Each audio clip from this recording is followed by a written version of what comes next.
Well, I understand I got a lot on my mind, a lot on my chest. That's why. What's going on, everybody? Lloyd Jones with Indie Breakdown, the show that breaks down your favorite indie comic book characters, power stats, and abilities, and get them ready for an indie versus matchup. We have another amazing guest. But before we bring them up, it's been a second. We had a little bit of a hiatus right in the middle of the season. Not good. Apologies on that. However, we're 4 episodes in. This is episode 5, actually, and I'm very excited for the character that's coming to this one. We're gonna go ahead and bring him up. He's gonna tell us a little bit about the characters and all of that. And we're gonna dive in, power stats, abilities, and all of that. But what's going on, boss? How we feeling? I'm doing great, man. How about yourself? Man, doing awesome, man. Doing awesome. Man, yeah. It's Charlie Wilson, aka Captain Diesel. I don't know, I forgot the entire spell because I break down the character, right? Introducing the character and everything. I'm here, I guess, to represent my character James Wright. Is my series Reaper debut comic series. It is one that is interesting in regards to thematics. You can kind of look at it thematically from like combinations of things like Supernatural and Bleach, kind of smudge pods together in regards to thematics, and it's similar to abilities as well. As far as James' abilities go, James is what I like to call a Reaper.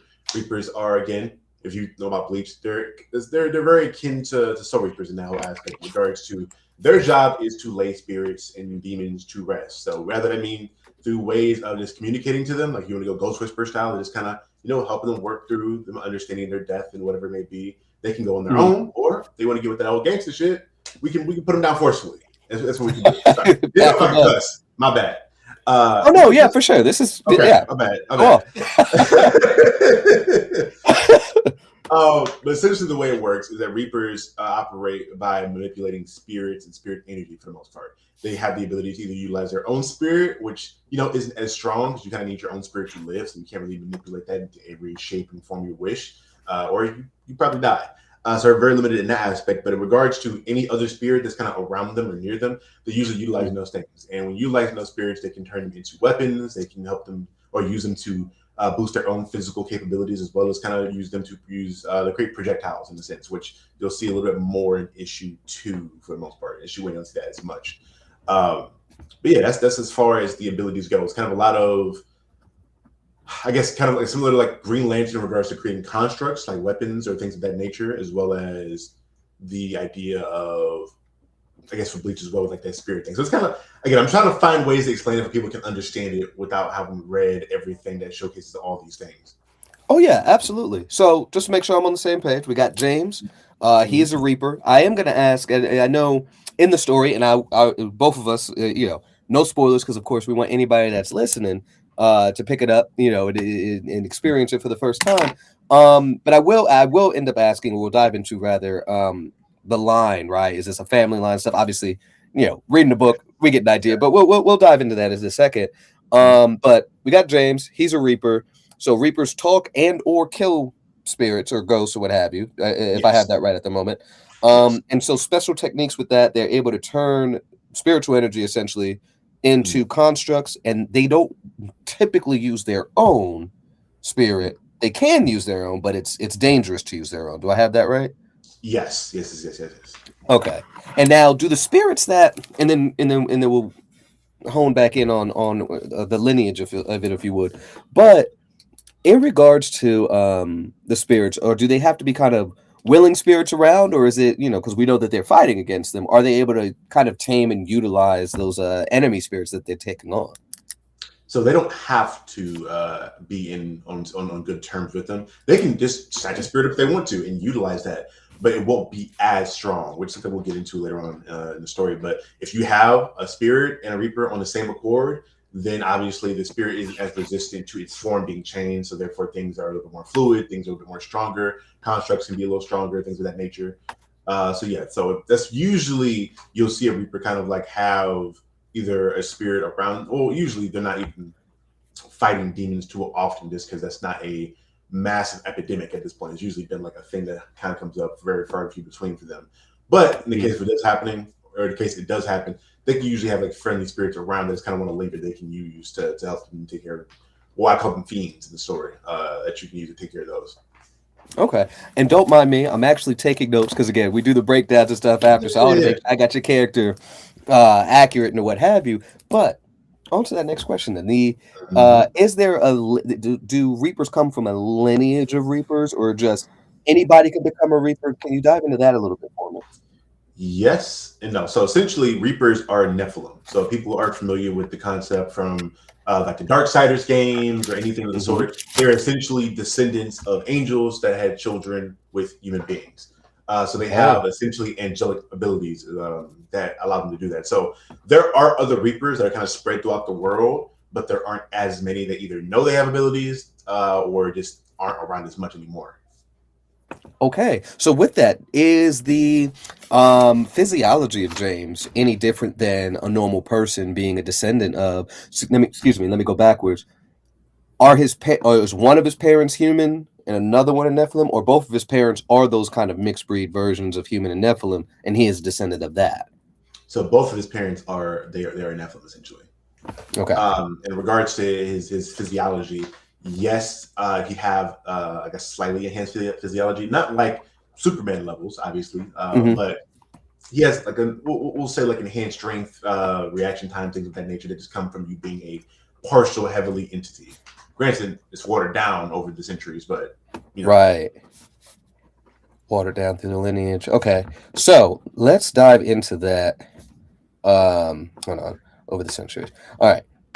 Oh, my handwriting's atrocious, but that's okay. I could read it.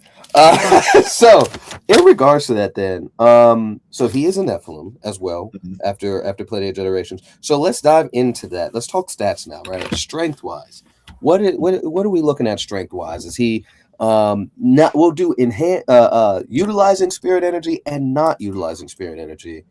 And we'll go through all of them and then revisit. But base James. What is he doing? Are we peak athlete, kind of high school athletic, collegiate athletic? Where does he stand? So Pete James, without any spirit influence whatsoever, he's a peak like professional level athlete. If we're looking at Okay. think like LeBron in his peak at that point in regards to Okay. speed, durability, things kind of that nature. Not Mark Henry levels of strength, raw strength out front, but he's getting up there. He's near there in regards to levels of strength. In Okay. regards to when he's been manipulating his own spirit energy, let's say, and he's it's not as strong as it could be. That's where he's a preacher. He's reaching like Mark Henry levels of strength, where he can be the world's strongest man essentially, manipulate his own Okay. energy. With other people, and as far not other people, but other spirits that he's manipulating at that point, now he's moving up to level where he can move large vehicles. Like let's think like a escalator, something of that sort. He can move those things around pretty easily in regards to his level of strength. At least as of now, Oh, where he is now. I have other plans for it in the future, but I'm still kind of working on making that make sense within the story without just making him a god outright. listen, I am quick second here. So as you know, we have a group, the Indie Breakdown group. And anybody that's watching it here, no, I'm not talking about anybody in particular, but we do see this a lot. A lot of characters that I've noticed, they all are the end all, be all characters. And so I bring this up because it's like, man, what is your story about? If they could do it all, if they have all the abilities, if they have all the strength, think Saitama, right? But again, story nuance, right? Right, right, The right. story's not fully about him, what have you. But if your character has it all, what is the threat? What is the story? What are the stakes? And so it's refreshing to hear that your character in the first issue is not the reality warping, universe busting character, Mm-hmm. yet still fighting bank robbers. You know what I'm saying? So refreshing. I'm very excited about this. So anyway, slight tangent aside. No, I agree. I agree. That's part of the issue I had with the Superman stories growing up. Was like, oh, he's a Yes. god, but he's struggling with mortals. Okay, cool. That makes no sense. It's Right. hard to write stakes unless he's dying. And that's a whole tangent, might be a whole other video, but to your point, Mm-hmm. right? You can hear everything that's going on, you can get there faster than they can react to and all this other stuff. Man, why not just have Gotham on some regular stuff? Just cleared up. Batman would be mad at you, but he's not Well, fast enough to stop you. I will say I can't remember what particular storyline it was, but I know it's the storyline. No, All Star Superman. It shows the aspect that Yes. Superman has the ability to hear and see everything, but he's Mhm. mentally deciding what he can do because he can't make it to everywhere at once. Valid. So that's Now, the human aspect of the Superman that kind of comes into play there. okay, that's a whole other conversation. I was about to be like, Yeah, okay, valid, but like, there's a I lot of feel you. problems in quite a few cities that he could have cleaned up real quick. Mm-hmm. Take a day if you need to. Take a break. But like the undivided, I know. Sorry, we're off topic. But I'm the sorry. That's undivided me. attention. There was one story. The undivided attention he gave. There was this one girl that got kidnapped by some aliens, Mhm. and he went out and made sure she was good. Brought her back. It took days, if I'm not mistaken, in that story. Came back and handled business. Like saved her. Everything was well and stuff like that. You can't focus on like one spot real quick, handle business there, highlight another spot. Like there's so many things. But anyway, the point is, like, yeah, with all these characters that are on these higher echelons, and we're seeing them do the most ridiculous things in the next event in this story. DCKO with the sun knuckle, like cool, bet. But if I read the next Superman story and we're having trouble with Metamorpho. thank you. Parasite, Metamorphosis. Like, come on.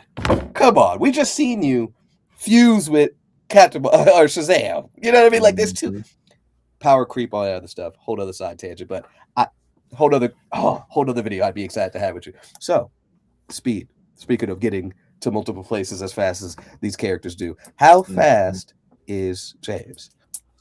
Okay. Again, we'll go to like the 3 little tiers again. Base speed without any boosting and whatnot. Again, I always use like NBA analogies just because it makes sense to me in my mind for people that you guys can look at these highlights. John Wall. I don't know if you remember John Wall at all in his peak in Washington, when he was in the Washington Wizards. He was able to fast as hell, probably fastest in the league. Like John Wall, Derrick Rose, that level of speed, acceleration. That's him without any outside influences with spirits and whatever it may be. Moving into him manipulating his own spirit. He's now approaching like Olympic track athlete level speed. It's like a Usain Bolt type of situation there. Okay. Now, when he's utilizing other spirits, he's we'll say double that. He's not like moving faster than the speed of light or anything of that sort, but he's moving very, very insanely fast at that point. Okay. What you mean? He's not completely wrecking the fabric of time and space? Okay, I'm gonna stop joking. I'm sorry. Now, no, but you have something to aspire to, maybe at some point, or we get okay. Because we're gonna have when I introduce his main group of villains, it's gonna creep up there where he has to get a little stronger for certain stuff, and then I got a lot of stuff written out, but I won't get into all that right now. My bad. Okay, yeah, no, that's perfect. But I do love hearing that there is a progression. That there's a progression. That's key. Let it lead somewhere. After our brief tangent a second ago, I'm realizing like I would love to get on a whole separate thing with like you, Blurt with Alfie, and some of the other guys, just talk about kind of what we just kind of had a tangent about, these characters with these ridiculous powers. How do you keep writing these type of stories? How can you continue to make it interesting? So yeah, we could definitely make that happen. I'll shoot Ernie a text and see if he'd be available for it. Okay, hell yeah. So intelligence. Let's dive into intelligence. How smart is he, and does spirit energy help enhance his intelligence? As much as that would be an amazing cheat code, it more so increases the physical aspects of your brain. So like reaction time, processing power, things of that nature. It doesn't inherently give him more intelligence or the ability to retain more information. But in regards to, again, reaction time, things like that, reflexes, those kind of intangibles that come with having a brain that's like running at his peak capacity, he has that boosted up. But again, base level, we're looking at a professional level athlete. It's like an NBA, NFL, Olympic athlete type of situation. Enhanced abilities where he's using his own spirit. And again, I use these 3 categories, but for the most part, for James, you're only going to ever see him with a spirit or by himself. I don't really have him manipulate his own spirit too often because it's not as efficient. Yeah, it's not a point there. But yeah, even with the spirit in regards to that stuff, he will say he's able to react so fast that he can deflect bullets or cut a bullet if need be with the blade. That's like the levels of speed that he's getting to. Okay, so this is more okay. You know what? Because I had another category of agility. So would we safely, I guess, he's able to react to those things in that case too as well. As far as intelligence goes, he's just a really smart collegiate intellectual at this point. Like 4.0 GPA at a PWI school. Like you already know how that goes. Like he's really smart dude. He's not Mr. Terrific or Tony Stark, but he's very intelligent in the baseline. Got you. Okay. So let's dive into then. Well, let's finish off agility then. So he's able to react to bullets or what have you. Not just, of course, obviously, brain processes stuff like that when we talk about the utilization and intelligence and stuff. But is he just kind of normal guy in the agility space without the spirit?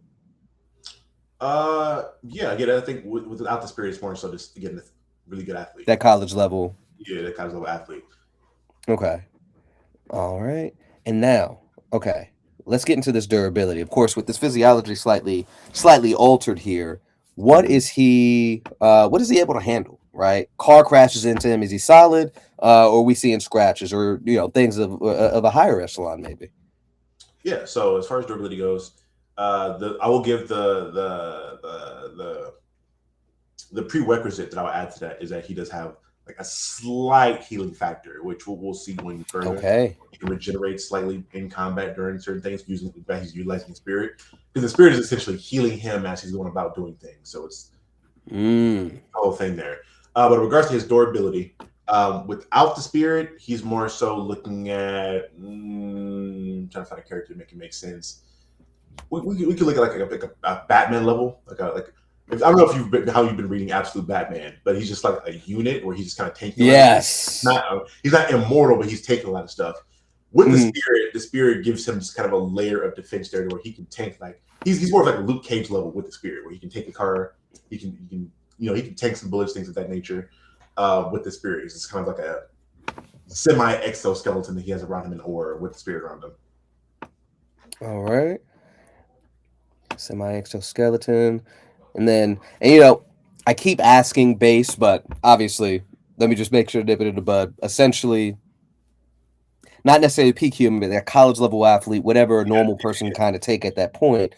But it's let me ask this. Is it because the spirit energy or the physiology of being a Nephilim is so diluted by his generation that it's not adding anything extra? Or is it that being this mixture of human and Nephilim, or being a Nephilim rather, gives you access to the abilities, and the abilities is what gives those added stats? A little bit. I hope I worded that right. Yeah. So okay. It's both. One, it's diluted as hell because keep in mind because essentially this is all, and I can give this a little bit of lore because it's something we forget going forward. But essentially, the Nephilim even come about because of the whole battle that you hear in Judeo-Christianity, essentially of Lucifer trying to overtake heaven, and God's like, yeah, you're going to hell, and all the other angels that were with you are getting kicked out as well. So at that point is when all the angels came to earth, and then Lucifer's kind of encouraging all the different angels to procreate and whatnot. So from that standpoint, thousands upon thousands of years ago, though he's going through that many generations. So by the point we get to James, and where we're at a big 2025 or 20, I haven't really set a date of like time of the year, whatever it may be, but it's more modern times. By this point, the bloodline has been crazy diluted. So he's probably only maybe like 5% or 10% of enough really. Okay. So that's why that's diluted so much.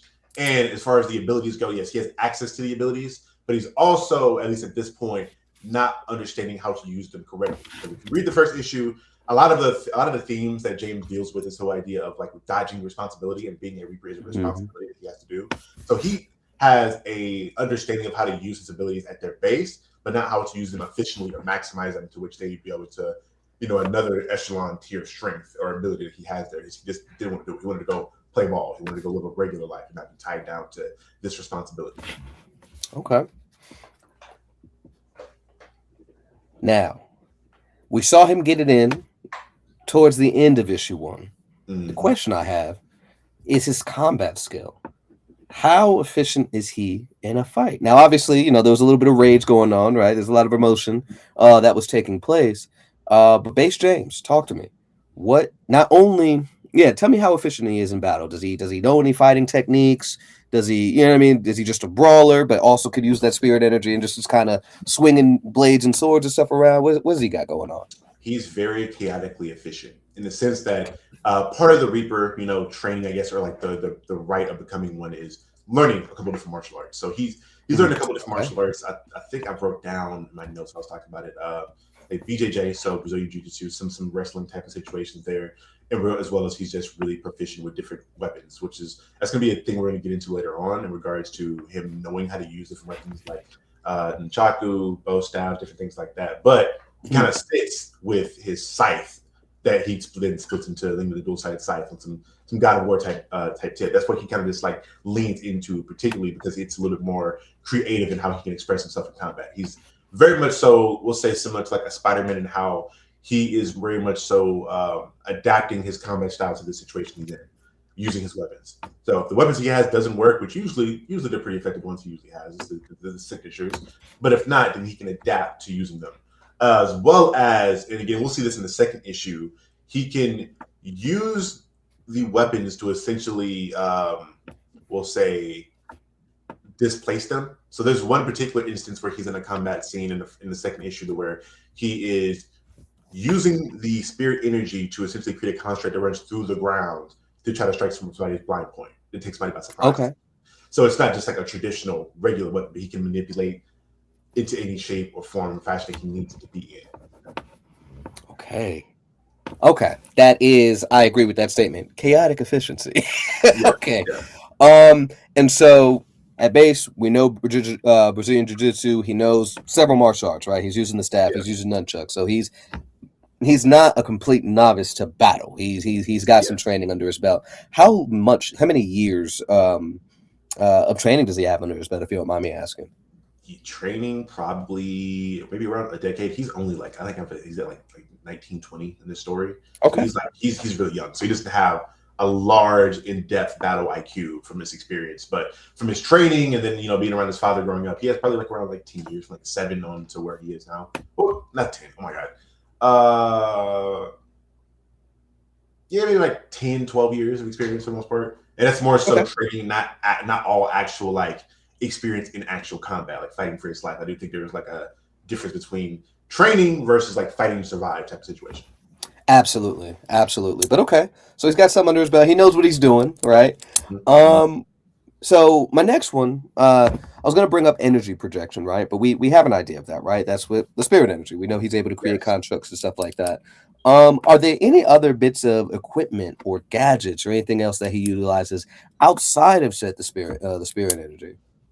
As of now, no. No.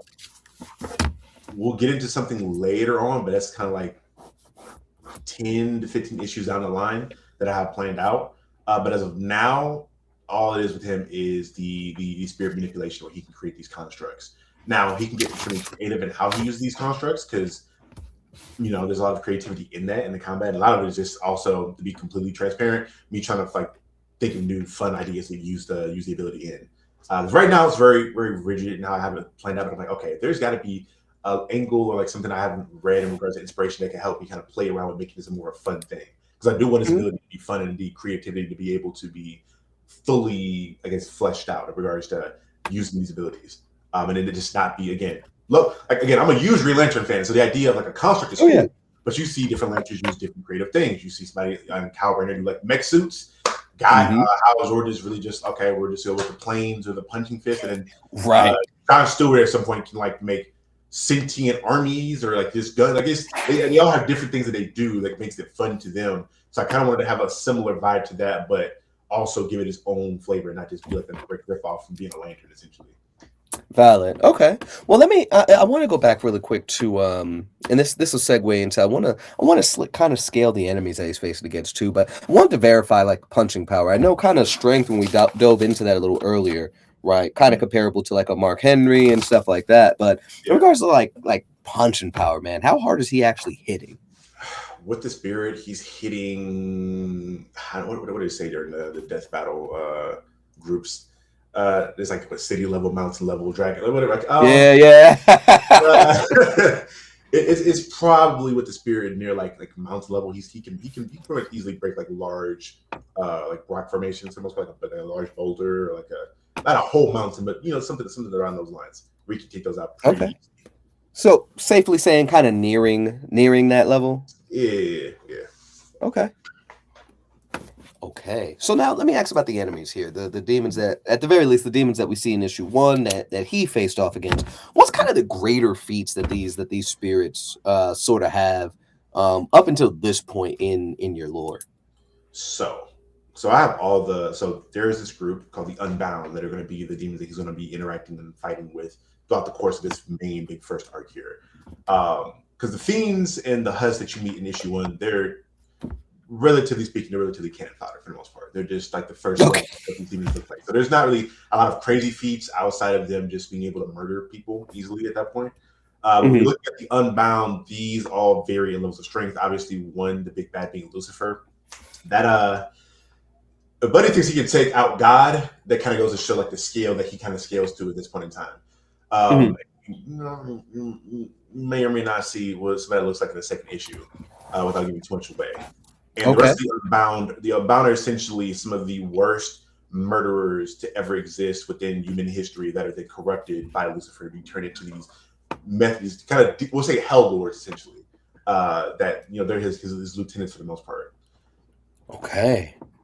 And they get pretty strong. It starts off pretty, so the first one you're going to see, and I'll introduce her in the second issue, is Alienor, and she is essentially going to be we'll say, like a serpent kaiju. So she's going to get fucking pretty big in regards to the scale and whatnot.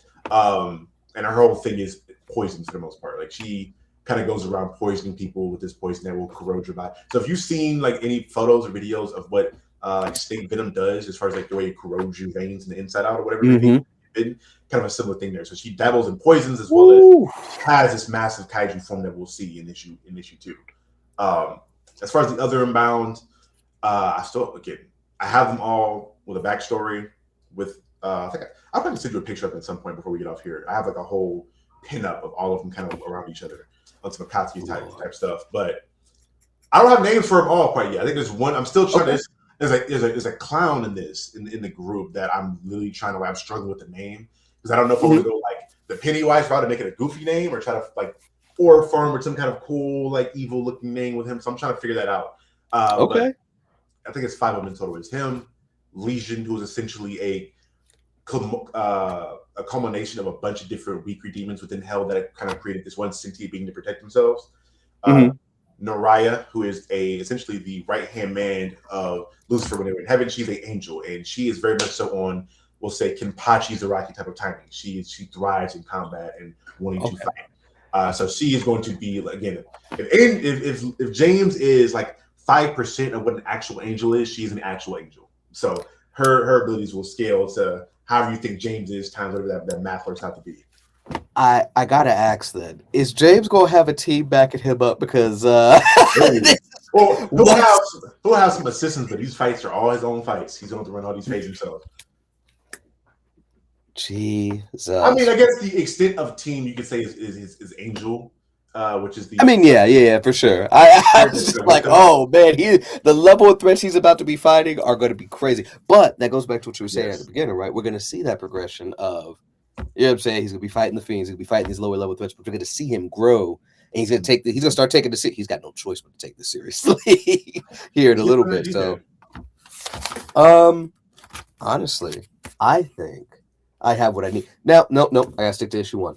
I'm gonna stick to issue 1. I was about to be like, all right, like, does he get any additional equipment or additional spiritual energy and powers and stuff like that? But in regards to the show, we utilize the canon of what exists of the story so far. So I won't press any further there. But speaking of issue 2 and stuff like that, as we get ready to come to a close, you have a Kickstarter going on right now. Tell the people about it. Yeah, so the Kickstarter is to help get the production. Well, the production for issue number 2 is already underway. I'm paying for that out of pocket now. The Kickstarter is to really help, recruit some of those funds and also do it a little bit faster. Because as you know, it is not cheap to make a good quality comic book, especially if you're paying artists what they're worth as far as their work goes. So I already have like pretty much everything's been made for it as of now. My artist Julia, she is like I think like 14 pages into the 26 page second issue. And I have all the covers done at this point now, which shout out to I'm blanking on his name off the top of my head right now, but the artist that you guys recommended to me, he did an amazing cover for issue 3. Okay. I can't wait for people to see. But yeah, it's I think roughly around $3,000, which again won't even cover the entire thing. I just wanted to cover most of what Julia's thing is because most of the production in regards to how it costs is just Julie and her interior art. And because she's a veteran. And that's her price point. I pay her what the price point is. She gave me a little bit of discount because we started to build that rapport, work with each other more often. But I just wanted to get something that I can cover that chunk with. Everything else, I will pay for out of pocket. Perfectly fine. Okay. Cool with. Okay. Yeah, let's what I'll make sure to do, obviously, when I share this stuff like that, we'll make sure to get the links and all that other stuff going. Let's get this across the finish line, people. So obviously, for those that just watch the show or those that are in the group, we actually have a $1 challenge going on right now. You can go to indiebreakdown.com and see the support section, and we have a whole list of Kickstarters right now. So the next one on our list, and I have an updated graphic for you. We're going to go ahead and showcase all the Kickstarters that have already crossed the finish line and which one we need to focus on right now. And next up is Reaper. So let's get that across the finish line, and then we can move on to the next one. Let's go ahead and make sure that everybody's able to continue creating comics and pursuing their passions, man, getting these awesome stories out there. So, let me also ask this. We talked about the Kickstarter just now. Where can people pick up issue 1 outside of the Kickstarter?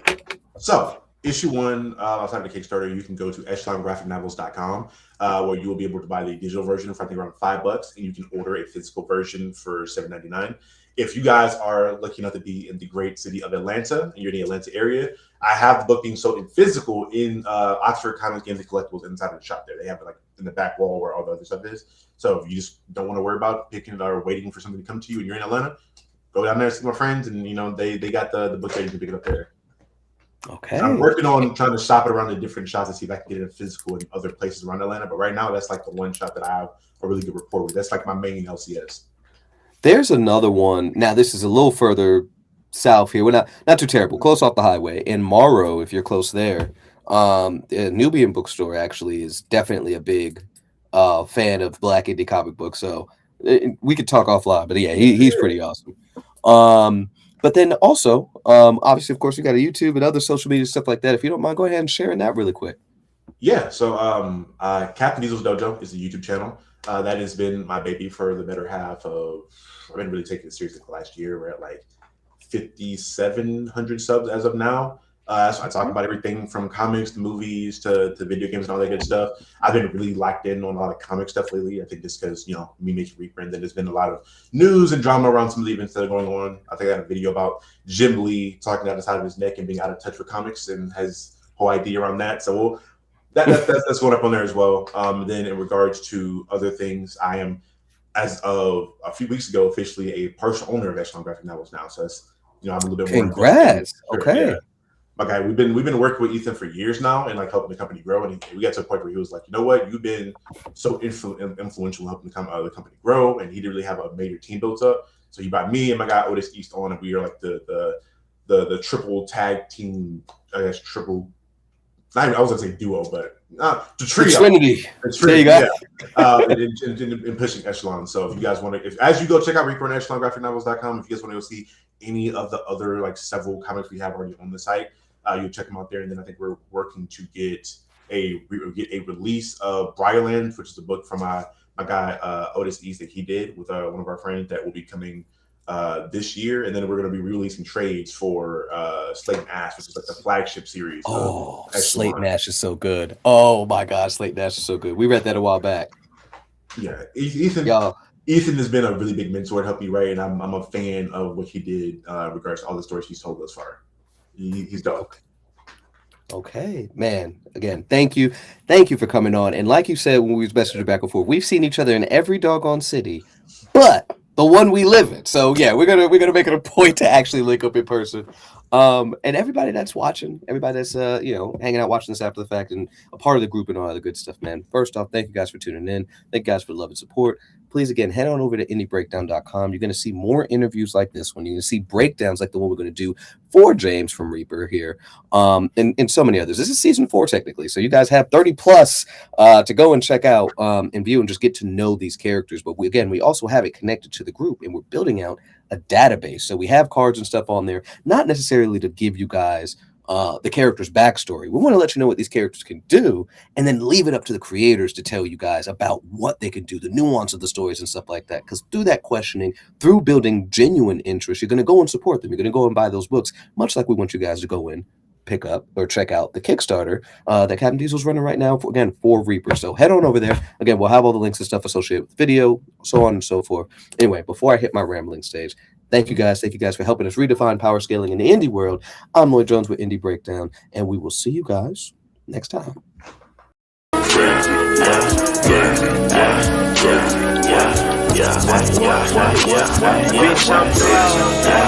Yeah.